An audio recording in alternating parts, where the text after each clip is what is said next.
la Escuela de Capacitación Bíblica de la Iglesia Cristiana Renacer. Estamos estudiando esta materia que hemos llamado los libros del libro, porque estamos específicamente estudiando, nos detenemos en cada uno de los libros de la Biblia, el libro por excelencia, para saber ese plan eterno de Dios, cómo Dios nos fue dando su palabra, cómo la suma de tu palabra es la verdad, como dice el Salmo. Así que estamos profundizando en cada uno de estos libros de manera, más bien panorámica, para que podamos tener una idea general. Cuando usted va a leer la Biblia, cuando tú vayas a leer la palabra del Señor, puedas tener entonces ya un contexto, puedes tener un trasfondo, puedes entender el propósito de ese libro, entender cómo encaja en todo el plan de Dios y cómo encaja en el mensaje de la Biblia completa. Hoy vamos a estudiar el libro de Gálatas. Aún Gálatas también nos enseña a poder escudriñar la palabra de Dios, a investigar profundamente, a entender qué es el Evangelio y cuidado de no desviarse de esa palabra que el Señor ya nos ha dado. Fíjese, Gálatas capítulo 1, versículo 9 dice: como antes hemos dicho, ahora también lo repito, si alguno os predica diferente evangelio del que habéis recibido, sea anatema. Anatema significa maldito, apartado, separado de lo que Dios ha hecho, ¿no? Dice ahí, cuidado con recibir otros evangelios. Por eso es importante entender cuál es el evangelio, cuál es el verdadero. Pues hay un solo mensaje, hay un solo evangelio. Evangelio significa buenas noticias, buenas nuevas. Y el mensaje de salvación es que Jesucristo es el Salvador. Nosotros no estábamos capacitados para recibir a Cristo, no teníamos nada con qué pagarle. Por eso es que el Señor ha dado este plan gratuitamente para todo aquel que cree. La fe puesta en acción, poner nuestra confianza en el Señor creyendo que Él es nuestro Salvador, es lo único que nos lleva a alcanzar esa salvación. Así que la salvación es gratuita, es por fe, uno la recibe por gracia de Dios. Si el mensaje está diferente a eso, entonces es otro evangelio distorsionado. Por eso el apóstol Pablo dice, fíjense bien, vamos a estudiar la palabra de Dios, veamos todo el mensaje completo y de esa manera entonces vamos a hacer equilibrar nuestra doctrina, entender lo que es la sana doctrina y cómo eso tiene que estar aplicado en nuestra vida, en nuestra familia, en nuestra iglesia permanentemente. Bueno, así que hay que investigar, hay que también leer profundamente y también lo que tenemos que hacer es interpretar correctamente la palabra del Señor. Así que prestemos atención a eso, prestemos atención a todos los hilos conductores que tiene, ¿no?, cada uno de los libros de la Biblia. Hoy nos enfocamos en el libro de Gálatas. Aquí lo tenemos, el libro de Gálatas, que tiene un contenido bien práctico acerca de lo que es la salvación por fe. Recibirlo por fe. Así que tú vas a tener conexión también con el libro de Romanos. Se parece bastante al libro de Romanos, ¿no? Alguien dijo que, es una introducción, Gálatas, ¿no? Es más bien algo sintético, bien breve. Y después el apóstol Pablo escribió más detenidamente el libro de Romanos. Así que en primera instancia tenemos al libro de Gálatas. Y Gálatas tiene conexión con los demás libros de la Biblia, ¿no?, con todo lo demás. Y tiene mucho del Antiguo Testamento también, ¿no?, para poder refutar todo lo que el apóstol Pablo quiere decir. Se habla mucho de lo que es la ley de Dios, así que inclusive vamos a tener conexiones con el Pentateuco. Todo eso lo hace el apóstol Pablo. Bueno, sabemos que él ha sido inspirado por el Espíritu Santo, también tenía un amplio vocabulario, tenía conciencia de lo que significa el judaísmo, de lo que era la vida anterior y lo que significa ahora la gracia del Señor, ¿no? Así que bueno, estamos en el libro de Gálatas, aquí llamada las epístolas a las iglesias, y el libro de Gálatas entonces decimos que es doctrinal, tiene que ver con la salvación, tiene que ver con la justificación por la fe. Por eso están bien emparentados el libro de Gálatas y Romanos, ¿no? Tienen casi la misma idea de pensamiento, la dirección, ¿no?, para poder entender justamente ese mensaje, salvación por fe.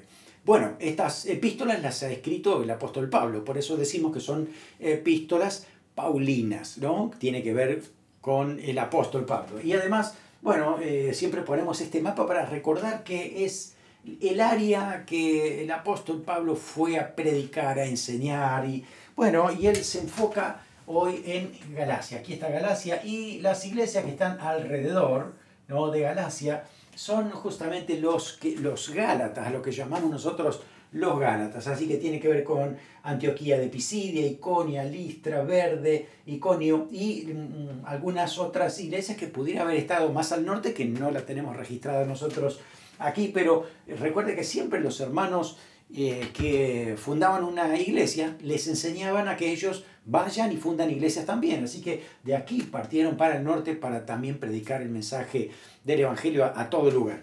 Entonces, bueno, nos quedamos con ese lugar, ¿no? A donde el apóstol Pablo le va a escribir a los Gálatas. Bueno, así que es una carta para los hermanos que viven en la región de Galacia. No es solo una ciudad, sino toda esa región. ¿Qué hacían entonces? El que recibía por primera vez la carta, una vez que la leían, la pasaban también a otras iglesias. De hecho, después empezaron a copiar las cartas para no olvidarse lo que el apóstol Pablo había escrito. Por eso tenemos tantas copias, ¿no?, de lo que el apóstol transmitió, inspirado por el Espíritu Santo, a cada una de esas iglesias.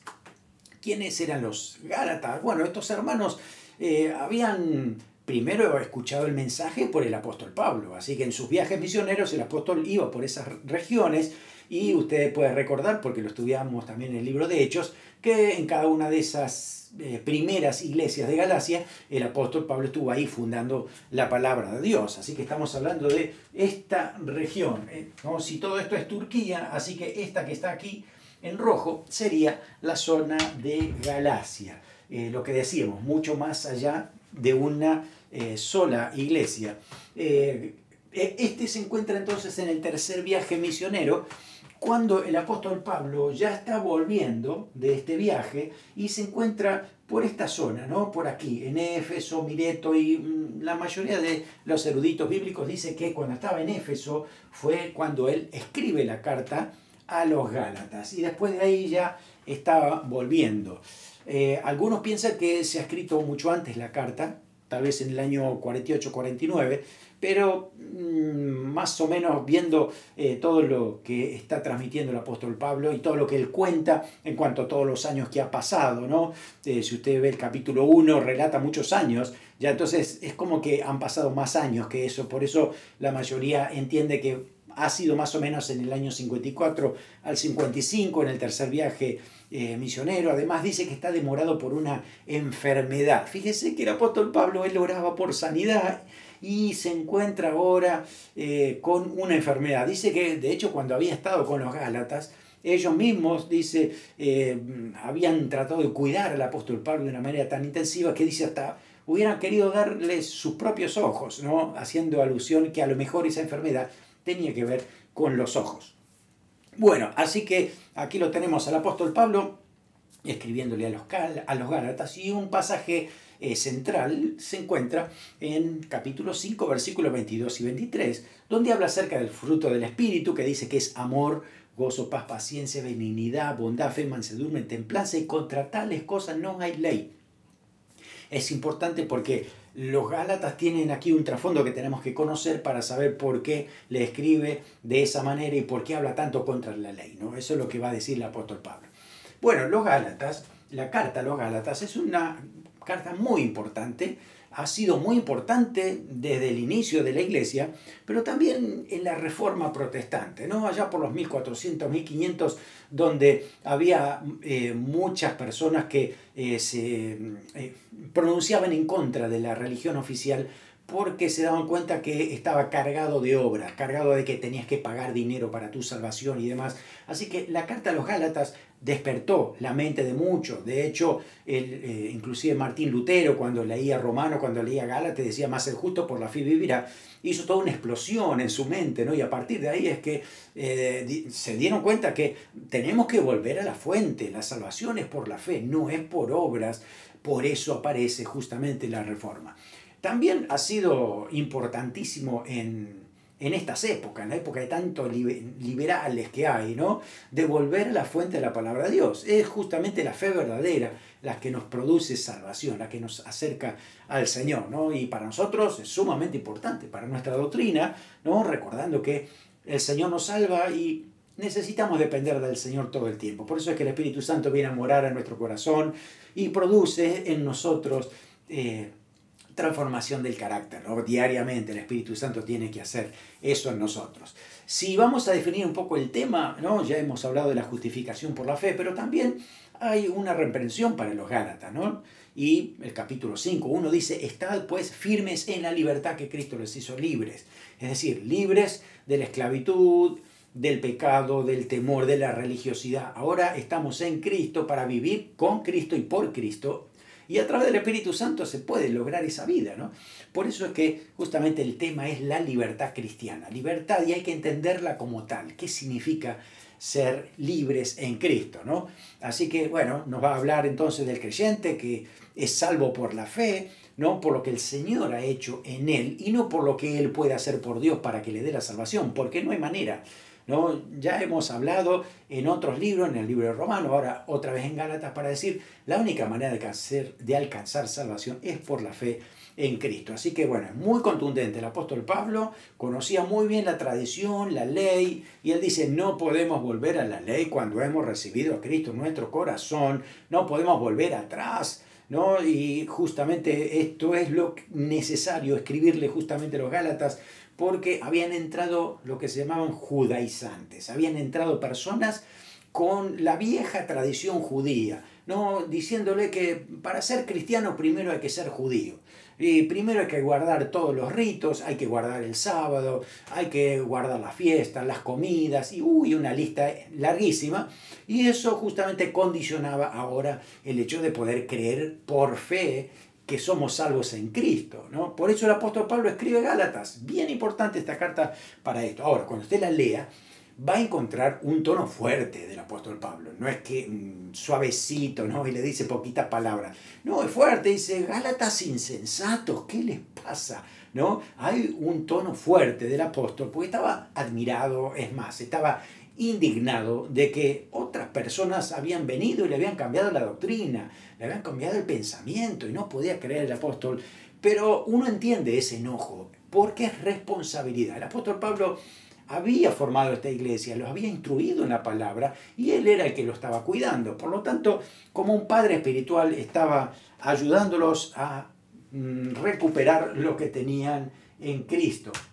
Si hacemos una estructura de Gálatas, podemos dividirlo en 5 partes, ¿no? Capítulo 1, 1 al 9, la introducción, luego del versículo 10 hasta el 2:21, sería la revelación del Evangelio que el apóstol recibe de parte de Dios. Luego, el apóstol Pablo habla del fracaso del legalismo, no nos ayuda para nada, al contrario, no se esclaviza, lo va a decir del capítulo 3 hasta el 4:31, luego qué significa la libertad en Cristo, y al final la conclusión, los saludos. Acuérdense que es una carta, y una carta tiene un saludito inicial, luego tenemos entonces, además de esa introducción, el desarrollo, y al final un saludo final, ¿no? Una despedida y a veces algunos comentarios personales que ayudan a entender un poco quién escribe, quién la recibe. De esa manera podemos conocer un poco más el contexto. Muy bien, usted empieza leyendo capítulo 1, los primeros 5 versículos. Va a hablar el apóstol Pablo acerca de la revelación del Evangelio, ¿no? Están sus saludos y ahí se muestra como apóstol y él está tratando de justificar su apostolado. Recuerde que ya lo hemos visto un poco en las clases anteriores, Romanos, 1 Corintios, 2 de Corintios, es que hay un grupo de gente judía que solo son seguidores de la ley, que menoscaban el ministerio del apóstol Pablo, diciendo que él no es realmente un apóstol porque nunca había visto a Jesús, ¿no? Y que no lo había visto resucitado, así que él no era un discípulo y seguidor. Y el apóstol Pablo dice, no, a mí el Espíritu Santo me da convicción y además Cristo me llamó directamente. Cuando yo caí bajo la luz, ¿no?, del Señor, me dijo que Él me enviaba. Así que siempre Él en sus cartas va a hacer esa apología de su ministerio porque era necesario. Ya las iglesias estaban escuchando que yo no sé si el apóstol Pablo es tan apóstol, ¿no? Entonces por eso es que Él hablaba de esa manera. Y el saludo que Él dice es gracia y paz, ¿no? Es importante eso porque la gracia era el saludo que siempre usaban los gentiles, porque, claro, por gracia de Dios eran salvos, ¿no? Entonces esa gracia estaba siempre entre ellos, ¿no? Lo primero que decían era la gracia de Dios. Pero los judíos, por tradición, siempre se saludaban con el shalom, con la paz. Entonces Pablo integra las dos cosas, porque ahora somos un pueblo en Cristo, ¿no? Entonces dice gracia y paz. ¿no? Para todos, para los judíos, para los gentiles, para los argentinos. Todos juntos celebramos a Cristo en unidad y por eso es ese saludo. Cuando lea el capítulo 1, desde el versículo 6 en adelante, ahí ya empieza el apóstol Pablo a escribir el propósito de esta carta. Dice, no puedo creer, estoy maravillado de cómo tan pronto ustedes se han apartado de lo que le hemos enseñado. No hacía mucho tiempo el apóstol Pablo había fundado estas iglesias y ahora se da cuenta que le está llegando información de que estas iglesias se estaban desviando hacia el legalismo, hacia volverse a la ley, volverse al viejo régimen. Y para Pablo eso era increíble. ¿Cómo puede ser que vuelvan otra vez para atrás cuando el Señor ya nos libró y Él por gracia nos ha traído la salvación? Por eso es que Él dice eso. Se encuentra maravillado, pero maravillado de preocupado, de realmente, ¿no? De decir, ¿qué pasó? Estoy asombrado con lo que está pasando aquí, ¿no? ¿Cuántos evangelios puede hablar? Puede haber, es decir, ¿hay otro evangelio? No, hay uno solo, es uno solo el evangelio. Lo que pasa es que hay otros que lo tuercen, lo distorsionan y por eso es que se nos exhorta a permanecer en el evangelio que hemos creído. Si aún un ángel del cielo predicara un evangelio diferente, y uno dice, no, se me presentó un ángel, me dijo algunas cosas que son diferentes a lo que dice la Biblia. No le creas, dice Pablo. ¿Por qué? Porque Satanás se disfraza de ángel de luz también, ¿no? Para confundir a la gente, o a veces en sueños, o a veces en cosas extrañas, ¿no? Y parece que la gente esas cosas le cree más que a la Biblia, que ahí está la palabra de Dios revelada, ¿no? Por eso, volvamos a la fuente y el apóstol Pablo dice, cuidado, ¿no? Porque ya, recordando a Jesús, dijo, cuidado con aquel que hace tropezar a los pequeñitos. Así que aquellos que los estaban volviendo a la ley iban a ser también disciplinados por el Señor, ¿no? Así que capítulo 1 del 11 hasta capítulo 2:10, ahí el apóstol Pablo empieza a hablar de cómo él había recibido el evangelio, porque lo estaban criticando, estaban diciendo que no estaba predicando el verdadero evangelio. Así que él, con lujo de detalle, empieza a hacer una cronología de los hechos, ¿no? Cómo él recibe al Señor, después qué hace, ¿no? Además de encontrarse con el Señor, dice que después fue a Arabia, vuelve a Damasco, ahí está por 3 años más, sube a Jerusalén 15 días, después va a la región de Siria y Cilicia, está 14 años allí, luego vuelve a Jerusalén con Bernabé y Tito, habla con los apóstoles, así que es toda una línea de tiempo, una cronología que es importante recordar para ver todo lo que había pasado y que durante todo ese tiempo se ha consolidado el evangelio, hay fruto y es evidente de que el mensaje que ha recibido el apóstol Pablo es exactamente el mismo que el Señor le dio a los demás apóstoles, ¿no? Así que la revelación de Jesucristo es lo primero que dice el apóstol Pablo, ¿no?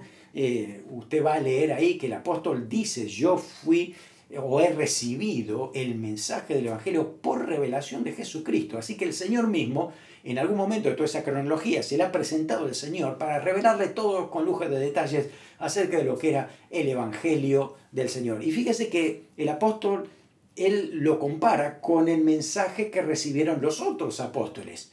Y dice, ese es lo mismo, es exactamente lo mismo. Nada nuevo me enseñaron a mí, porque todo lo que yo recibí es lo que ellos también recibieron de Cristo. Así que tenemos el mismo evangelio. No es que hay otro, es uno solo que viene del Señor Jesucristo, ¿no? Así que eso es lo que va a estar diciendo el apóstol. Es más, dice, me encontré, ¿no? Con Jacobo, me encontré con los demás apóstoles, y la verdad lo que hicieron fue darme la mano, porque no había ninguna diferencia en lo que habíamos recibido, solo nos repartimos el trabajo, ¿no? Ellos seguían a los judíos para predicar a los judíos y yo con los demás hermanos que están conmigo le predicamos a los gentiles. Así que era repartirse, pero había sido confirmado por los apóstoles y así que su ministerio estaba aprobado por todos los líderes, por la iglesia del Señor.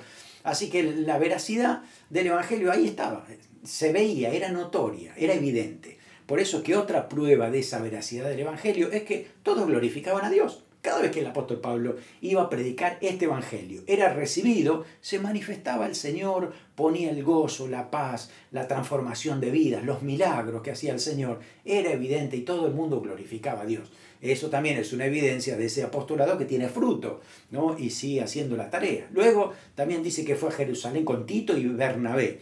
Eran personas que la iglesia también conocía, así que tenía apoyo de otros líderes por la tarea que estaba llevando adelante. No había ninguna contradicción con otros apóstoles, así que el evangelio que tenía era completo, no es que le faltaba algo que tenían que decirle, porque él mismo dijo que no le habían comunicado nada nuevo. Eso entonces es una manera de avalar su ministerio. Así que recuerda cuando estás leyendo todo esto, esta historia, ¿qué propósito tiene? Es demostrar que el evangelio que recibió el apóstol Pablo es el mismo que recibieron los otros 11 apóstoles que también estuvieron con Cristo. El mismo evangelio, porque es el mismo Señor, el mismo Cristo, ¿no? Y es el mismo evangelio que tú y yo hemos recibido y estamos escuchando y poniendo en práctica en nuestra vida, ¿no? Esperando que Cristo venga por segunda vez para irnos con Él. Ese es el verdadero mensaje del evangelio. Cuando vas un poquito más adelante, Gálatas capítulo 2, ¿no? Versículo 11, hay una historia también extraña, parece, ¿no? Porque uno dice, ¿por qué contaría esta historia? Donde dice que Pablo reprende a Pedro en Antioquía. ¿Por qué cuenta esa historia? Es importante para decir, mire que tengo autoridad espiritual y a mí no se me caen los anillos, ni tampoco tengo miedo de hablar y decir las cosas cuando hay que decirlas para que sean correctas, ¿no? Porque de pronto dice que en Antioquía había encontrado que Pedro, él estaba con los gentiles todo el tiempo, ¿no? Era un buen amigo, pero cuando vinieron los judíos de Jerusalén, dice que Pedro se apartó de los gentiles y estaba solo con los judíos. Entonces Pablo dice, ¿por qué haces eso? Eso es hipocresía. Si tú, cuando no están los judíos, estás con los gentiles y ahora te apartas, no, somos un pueblo solo, ¿qué estamos haciendo? ¿No? Así que el apóstol Pablo tenía las cosas claras, ¿no? Y a veces el apóstol Pedro tal vez fallaba un poco en miedo a lo que van a decir los demás, ¿no? Miedo a los demás líderes y demás. Y justamente, bueno, eso es lo que el apóstol Pablo dice. Lo más importante acá es el amor, es la gracia de Dios y que prediquemos el mensaje completo del Evangelio y no hacer diferencia. Así que el apóstol Pablo tenía autoridad para poder hacerlo. Era un hermano en Cristo, era un líder de la iglesia, así que podía hacerlo porque también tenía al mismo Espíritu Santo y había que acomodar las cosas. Ahora, no fue que esto produjo una pelea y una separación entre Pedro y Pablo. No, más bien esto se solucionó, fue algo temporal. Más adelante el apóstol Pedro, en 2 de Pedro 3:15, dice, el amado apóstol Pablo os ha escrito también a vosotros, haciendo alusión, ¿no? Como diciendo, está todo bien entre nosotros, no hay ninguna diferencia. Así que eso se había arreglado. Y de hecho yo creo que Pedro le habrá dado gracias por hacerle mostrar la realidad cuando había algunas cosas que cambiar. Bueno, después se nos viene el capítulo 3, 4. Bueno, el apóstol sigue con la línea de pensamiento de tratar de convencer a los gálatas, decirle que no pueden volver al judaísmo y si van por ahí es un camino de insensatez y de locura cuando uno ha recibido a Cristo en el corazón, ¿no? Claro, el apóstol Pablo tenía esa responsabilidad tan grande, por eso actúa y habla tan fuerte, ¿no? Y es justificable ese tono que expresa en esta exhortación porque la verdad es que se estaban perdiendo. Pablo dice, ustedes están cayendo de la gracia de Dios. No sé si alguna vez usted escuchó ese pasaje y ha visto ese pasaje, pero dice eso, cuidado que se cae de la gracia de Dios. Se apartan, se van.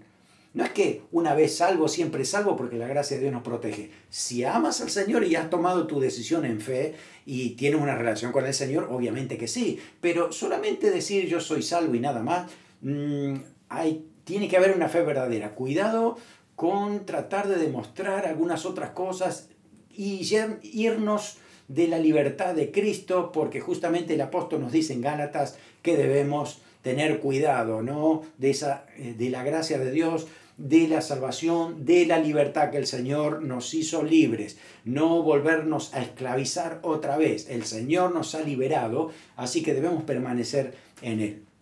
Por eso la pregunta del apóstol Pablo es, a ver, cuando nosotros nos reconciliamos con Cristo, ¿fue porque hicimos obras o fue por la fe solamente? Les pregunta a ellos porque ellos fueron los que habían comenzado ¿no? con el apóstol Pablo el andar en Cristo. Y había que reconocer que había sido por la fe, por eso no podían terminar de otra manera, ¿no?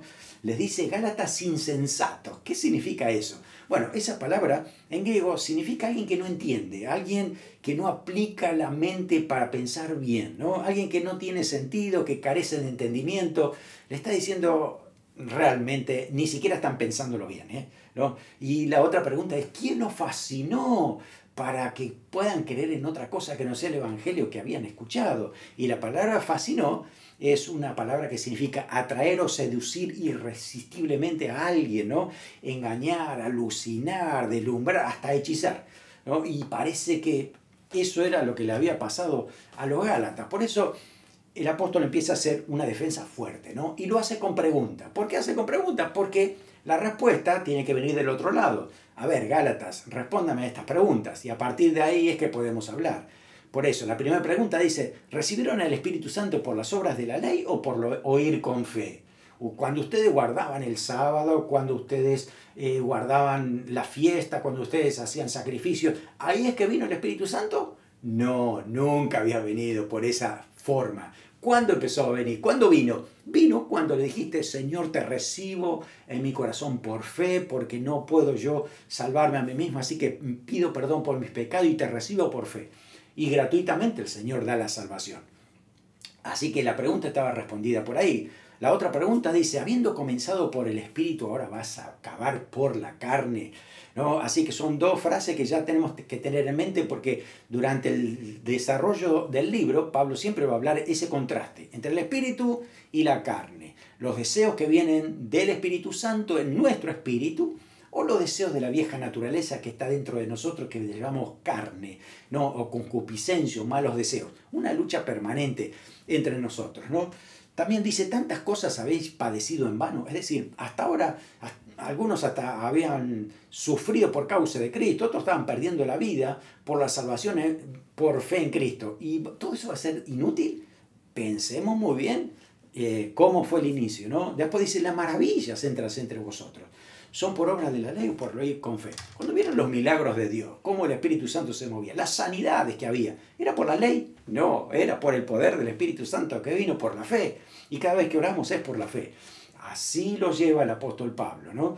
Capítulo 3, del versículo 6 hasta el 13, va a hablar acerca de Abraham. Lo toma a Abraham como ejemplo. ¿Por qué? Y porque es el padre de los judíos, ¿no? Así que este prócer, ¿no? Era importante ponerlo allí como ejemplo, ¿no? Para mostrarle un argumento fuerte, ¿no? Fue el primero que fue justificado por fe. Abraham, justificado por fe, no por las obras de la ley. Por eso lo pone como ejemplo. Fíjense, Abraham, el padre de todos los judíos, ¿cómo fue que fue justificado? ¿Cómo recibió salvación? Por fe. No había hecho otra cosa. Después, más tarde, vino la circuncisión como una señal del pacto para el pueblo de Israel. Y después vino la ley justamente para el pueblo de Israel. Pero ahora que vino Cristo, ¿no? Lo anterior ahora tiene que desaparecer para darle lugar a lo nuevo que el Señor ha traído a nuestra vida, que justamente es la salvación por la gracia del Señor. Bueno, ahí también habla acerca de los verdaderos hijos de Abraham, que son aquellos que son herederos de la promesa. Los hijos de Abraham no son los hijos meramente nacidos por la sangre de Abraham, sino porque hacen lo mismo que hizo Abraham. ¿Qué hizo Abraham? Le creyó a Dios por fe. Así que los verdaderos hijos de Abraham son los que le creen a Dios y ponen la fe en marcha para saber que la salvación viene de él. Por eso usa el versículo de Habacuc 2.4. Dice, mas el justo por la fe. El justo que se hace por la fe es el que va a vivir, ¿no? Así que eso es el principio más importante. Además dice que Cristo en la cruz nos redimió de la maldición de la ley. Así que el cristiano puesto en Cristo por la fe no está maldito, no, está bendecido por el Señor por ser hijo del Señor. En la cruz el Señor crucificó toda maldición. Así que si escuchas a alguien alguna vez que te dice que tienes una maldición, te está predicando otro evangelio, justamente lo que está diciendo Gálatas. Así que fíjate muy bien lo que tienes que escuchar, ¿no? Porque la palabra de Dios nos dice que Cristo crucificó toda maldición. Tú no estás maldito, tú estás bendecido por el Señor. Si hay algunas cosas que todavía hay que tratar con Dios, muy bien, serán tratadas. El Espíritu Santo seguirá transformando, sigue orando por tus hijos, no es que están bajo maldición. Tus hijos o están salvos o están apartados. Entonces, si están apartados, vamos a orar para que alcancen salvación. Si están salvos, pues vamos a orar para que sigan siendo transformados por el poder del Espíritu Santo. Pero lo que tiene que ver con maldición es Antiguo Testamento y acá dice que Jesús la crucificó y ya no hay maldición para los hijos del Señor. Capítulo 3, del 14 al 18, va a hablar acerca de la promesa, ¿no? Poniendo en una balanza, es decir, tenemos la ley, ¿no? La ley de Moisés, pero tenemos la promesa de Dios, de salvación. ¿Con cuál nos vamos a quedar? A ver, entonces él hace esa diferencia, ¿no? Hace que la promesa, realmente, cuando Dios le prometió a Abraham que, bueno, iba a ser justificado por fe y todo lo demás que iba a venir, que él iba a bendecir a todas las familias de la tierra, eso era por fe, tenía que aceptarlo por fe, no había nada que él pudiera hacer. Fue Dios que lo dijo, así que le da una promesa. En griego esa palabra es evangelía, que habla de una promesa incondicional. Tú no tienes que hacer nada para que yo cumpla lo que quiero decirte. Así que la promesa de Dios, dada justamente a Abraham para que sea de bendición y sea salvación al resto de la tierra, era una promesa incondicional. La iba a hacer el Señor, iba a depender de Él, ¿no? Así que es un don conferido por gracia de Dios. Así que no hay nada que tú puedas negociar con el Señor, porque es algo que Dios ya había estipulado así. Y también, de alguna manera, dice promesas, ¿no? Es decir, esa promesa de fe, ¿no? Se repite varias veces, por eso es que decimos promesas, ¿no? En varias ocasiones Dios le vuelve a repetir, le vuelve a consolidar lo que ya le había prometido. Además, la ley fue posterior e inferior a esa promesa, ¿no? Y no había anulado la promesa, había seguido latente la promesa, lo que dice el versículo 21, ¿no? Y el contraste grande es que la promesa era incondicional y la ley era condicional. La ley decía, por estas cosas ustedes van a vivir, ¿no?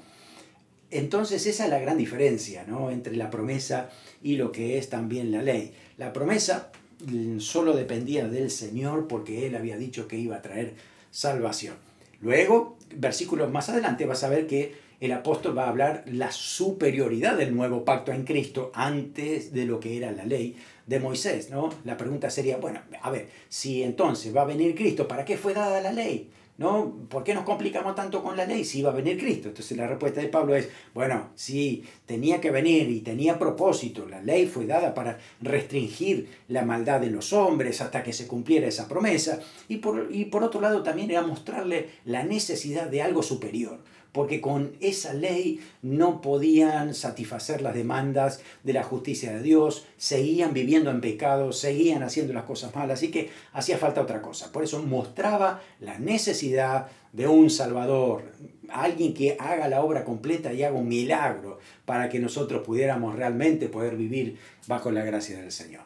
Así que todo esto es para todo aquel que cree. Por eso también aquí en Gálatas va a decir que no hay diferencias raciales, no hay diferencias culturales, ni siquiera de género entre hombre y mujer. Para Dios todos somos iguales, recibimos el mismo amor y la misma salvación. No hay diferencias, somos un solo pueblo en Cristo. Y es interesante, bueno, haciendo una conclusión de lo que hemos visto, en cuanto a cronología. Abraham es llamado capítulo 12, ¿cierto? Después, en el capítulo 15, aquí está la clave. Dice, es justificación por fe con una promesa incondicional. De aquí hasta aquí no había hecho nada y tampoco Dios le dijo, tú tendrás que guardar ciertas cosas para que yo te dé esta promesa. No, hasta aquí, no hay ninguna condición. Así que la justificación es por fe, sin ninguna condición más que la gracia de Dios y creyéndole a Dios. Por eso es que fue justificado por fe. Tiempo después, muchos años después, nace Ismael, viene la circuncisión, nace Isaac, y después, 400 años después, recién aparece la ley.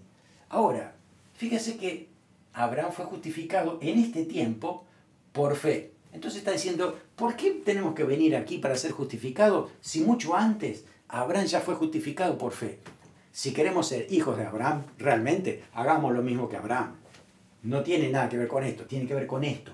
Creerle a Dios, a su promesa. Esa promesa incondicional también es para cualquiera de nosotros que le cree a Dios, recibe el mensaje del Señor, la salvación, ¿sí?, que viene por gracia de Dios, y a través de ahí es justamente que entendemos que podemos vivir para el Señor, ¿no? Y tenemos libre entrada, libre acceso a Dios, una relación de amor, una comunión permanente con el Señor. Capítulo 3, desde el capítulo 3 hasta el 25, del versículo 25 hasta el 4:7, ahí el apóstol Pablo va a empezar a hablar también de la superioridad y madurez en Cristo, cómo vamos creciendo ahora que somos salvos por la fe. Dice que la ley fue un ayo. ¿Qué era un ayo? Era un esclavo que ayudaba, ¿no?, al dueño a que sus niños vayan a la escuela. Los acompañaba hasta la escuela, los dirigía allí y una vez que los ponía en el lugar ya su responsabilidad terminaba, ¿no? Y está diciendo eso, la ley fue ese ayo, ¿no?, el que nos llevó hacia Dios, hacia la gracia de Cristo, y una vez que estamos en la gracia de Cristo ya se terminó la función que tenía, ¿no? Es decir, nos acercó a entender que necesitábamos salvación solo por fe, porque la ley nos mostraba que nadie podía cumplirla. Ahora que estamos en Cristo nos damos cuenta entonces que hemos crecido, hemos madurado, hemos entendido que ese plan de salvación ahora es por la fe. Así que hay crecimiento. Dice que ahora ya no somos esclavos.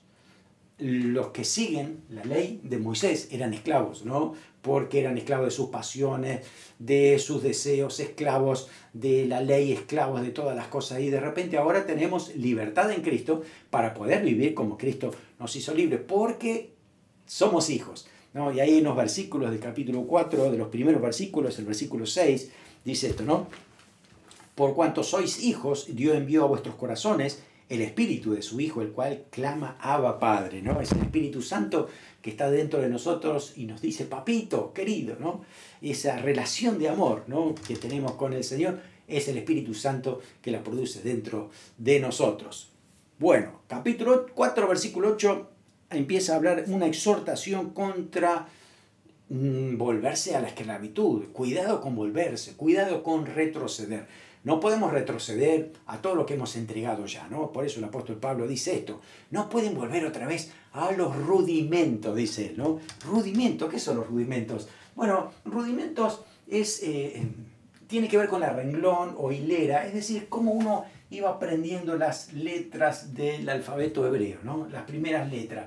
Y volvemos otra vez, cuando ya deberíamos ser eruditos, ¿no?, haber leído libros y estudiado, investigado. Ahora vamos otra vez a aprender el alfabeto, ¿no?, cuando ya lo hemos visto. Por eso, ¿qué significaba en sentido práctico? Todo lo que tienen que cuidar los judíos. Fíjense las festividades, los ayunos que tenían. Ellos decían que antes de ser cristianos había que cumplir con todo esto para ser salvo. Si uno no cumple con esto, no es salvo. Si tú no guardas el sábado, no eres salvo. Si tú no guardas la fiesta de Pentecostés, no eres salvo. Si tú no sacrificas la Pascua, no eres salvo. Así estaban, ¿no?, como diciendo, todo esto tiene que ver con lo que nosotros hacemos. Calendario, fiestas, ¿no?, y demás cosas, prácticas.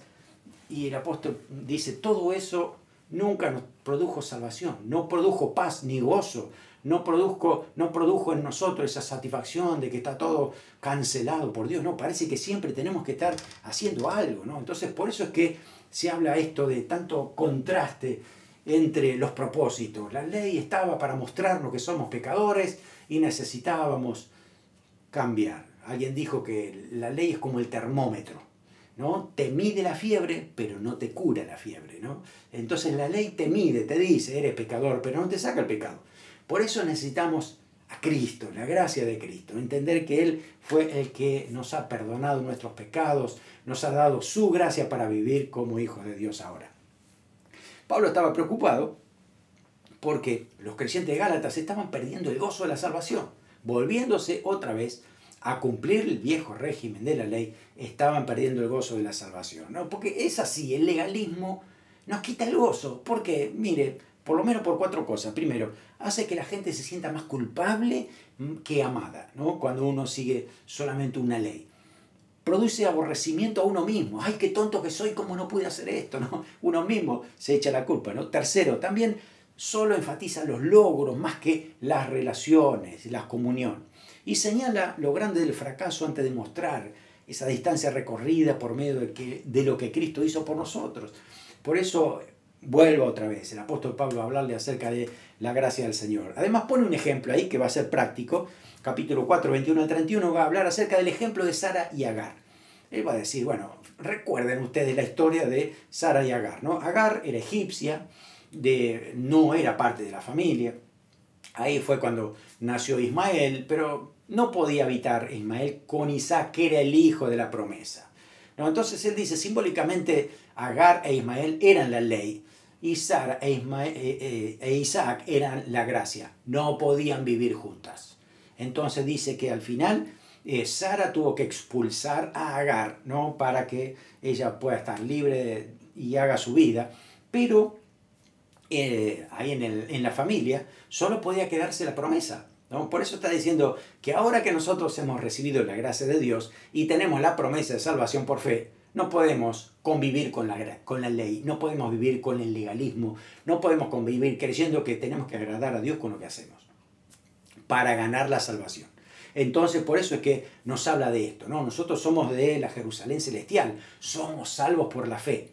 Una vez que somos salvos por la fe, y lo que hacemos entonces es para agradar a Dios, son obras de ya por ser salvos, ¿no? Que Dios ha preparado de antemano para nosotros, pero no para alcanzar salvación, sino porque somos salvos y estamos tan agradecidos al Señor y tan motivados por el amor que Dios nos da. Por ese amor es que le servimos, es que hacemos ayudas a otros, hacemos tantas cosas, ¿no? Que bendicen a otros, pero no para ganar nada, es simplemente agradecimiento al Señor y el amor que le tenemos al Señor. Bueno, muy bien. Capítulo 5, después nos va a hablar acerca de esa firmeza en la libertad cristiana, ¿no? Cuidado con no perder la libertad que el Señor nos ha dicho. Así que Pablo dice que debemos estar firmes en la libertad que el Señor nos ganó para nosotros.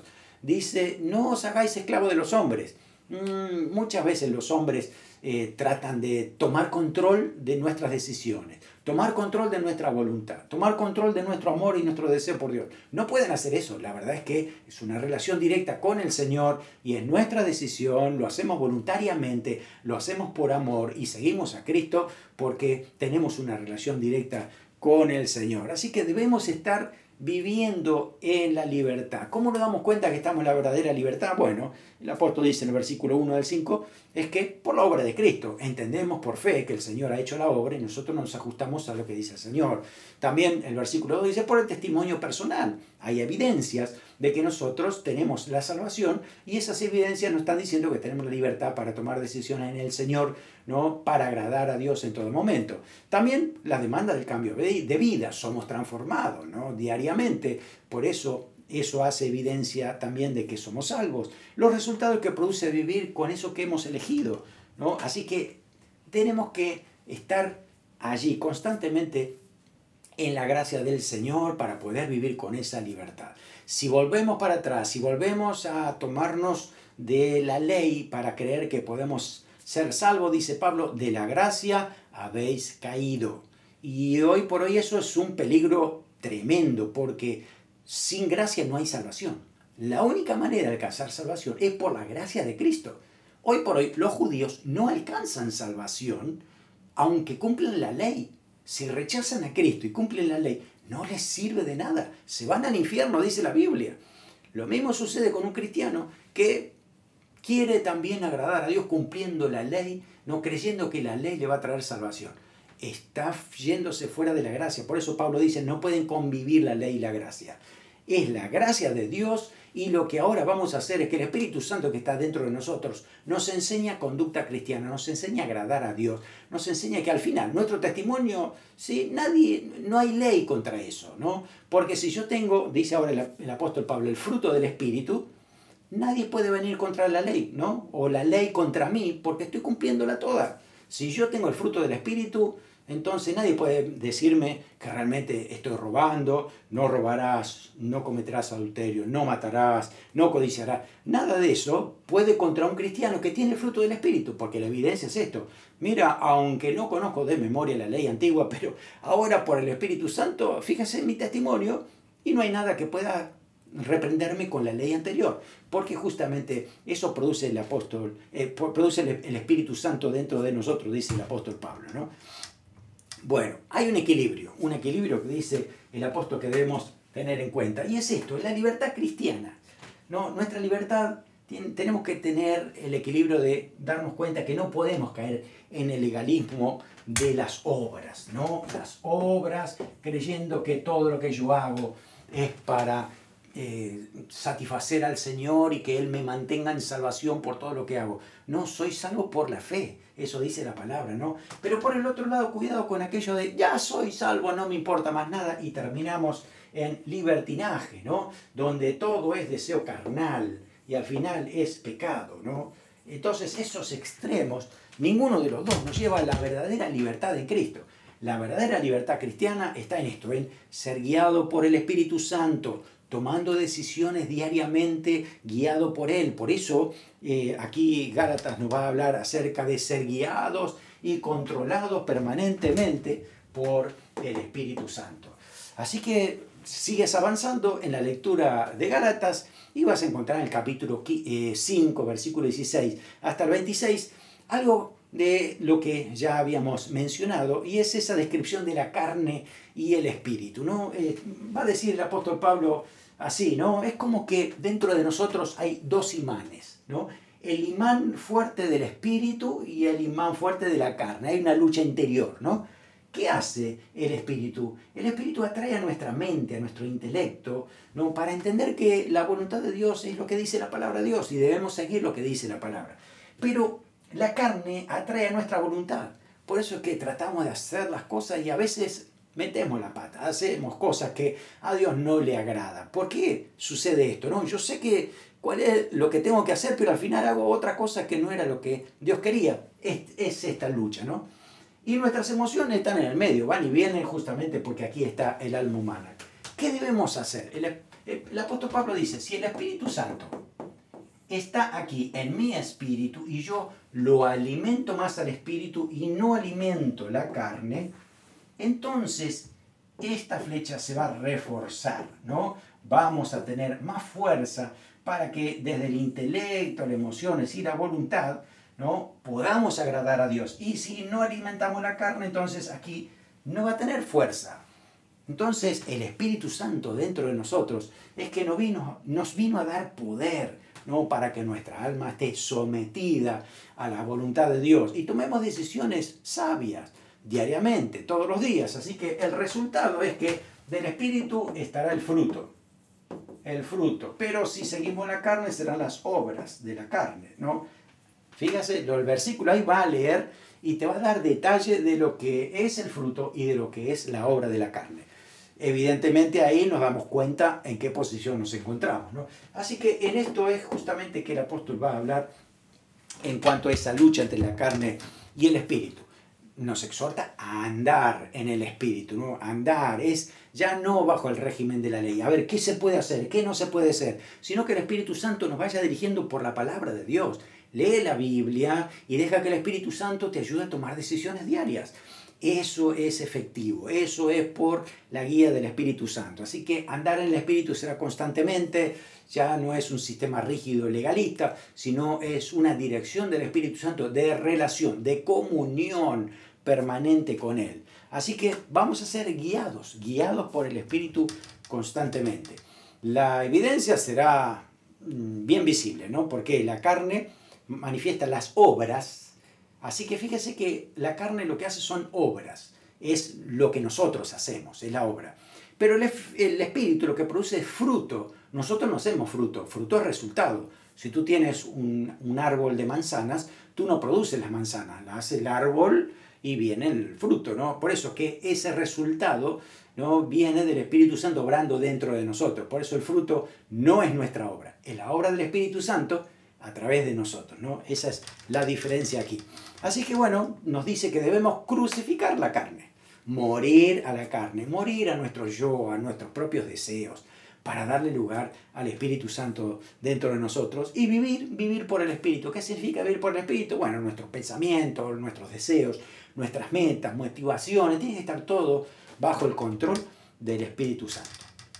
Terminando la carta, después del capítulo 6, nos va a hablar a los creyentes que si hay alguno que está necesitado, de repente uno hasta comete un pecado, algo hace mal, no estamos ahí para acusarlos y para hacerle la cruz. No, tenemos que crucificar nuestra propia carne, no a un hermano. Entonces ahí lo que está diciendo es cómo nosotros podemos ayudar a otros hermanos a crecer, a restaurarlo, ¿no? Y en esos versículos nos va a decir que para eso necesitamos ser espirituales, No podemos tomar decisiones carnales, tienen que ser guiadas por el Espíritu Santo. También tenemos que tener espíritu de mansedumbre. Fíjate que a todos nos puede pasar lo mismo, todos podemos ser tentados. Por eso actuemos como si también nos pudiera llegar a pasar de una manera afable, ¿no? Y poder dar lugar al amor del Señor. Considerarse uno mismo en este caso, ¿no? También tenemos que sobrellevar su carga. La carga de otra persona a veces es muy pesada y si nosotros le añadimos más carga, lo vamos a matar a esa persona. Entonces necesitamos ayudarlo, ¿no? Él necesita que nosotros podamos sobrellevar esa carga y de esa manera cumplimos la ley del Señor, ¿no? Después el apóstol nos dice, recuerda que todo lo que el hombre sembrare, eso segará. Así que si tú quieres que te bendigan, bendice tú. Si tú quieres que te perdonen, perdona tú. Si tú quieres que te restauren, restaura tú también. Entonces es una manera de cumplir la regla de oro que el Señor también nos dejó en el Sermón del Monte. Al final, entonces, el saludo final del apóstol Pablo es, bueno, que recuerden que él les ha escrito la carta y le dice, miren con cuán grandes letras os escribo la carta, ¿no? Quizás porque él mismo está recordándoles que él es el que le ha dado el Evangelio y está muy motivado para hacerlo. Otro dice que a lo mejor su problema de vista le hacían que tenía que escribir más grandes las letras. Como sea, era una carta escrita por el apóstol Pablo que le llegaba a los Gálatas para que la tomen con amor. Hay mucha reprensión, pero es con amor para que puedan ser edificados y puedan crecer.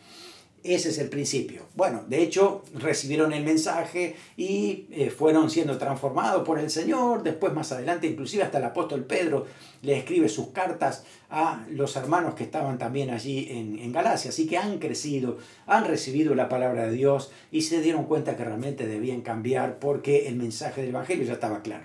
Debían buscar ser siempre dirigidos por el Espíritu Santo. Muy bien. Así que básicamente esta es la carta a los Gálatas. Cuando tú la leas, recuerda todo este trasfondo, ¿no? Para entender, ¿no? Hacia dónde nos dirigimos cuando estamos leyendo la carta. Además de eso, cada vez que uno lee, hay tantos versículos que nos hablan, ¿no? Con perlas bíblicas acerca de cómo Dios nos ama, de qué manera el Señor sigue trabajando en nosotros, el Espíritu Santo obrando.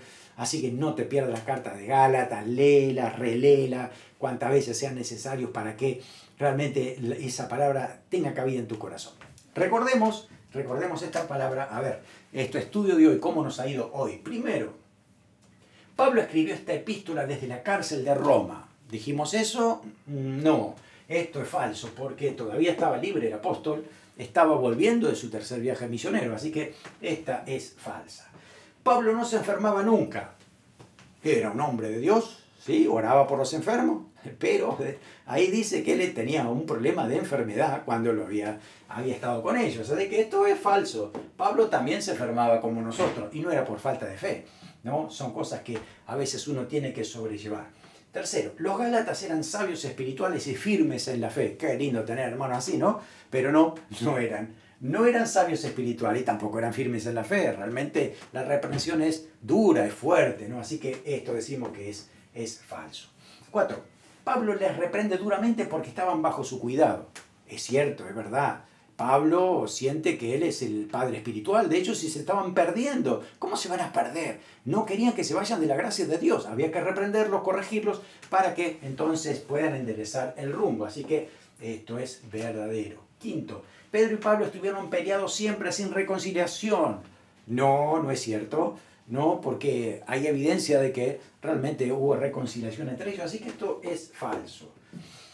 Cuidado con las obras de legalismo porque pueden apartarnos de la gracia de Dios. ¿Dijimos eso en Gálatas? Sí, eso es lo que dice el apóstol Pablo aquí. Así que cuidado con las obras del legalismo para que no nos aparten de la gracia de Dios. 7. Las obras son del espíritu y el fruto de la carne.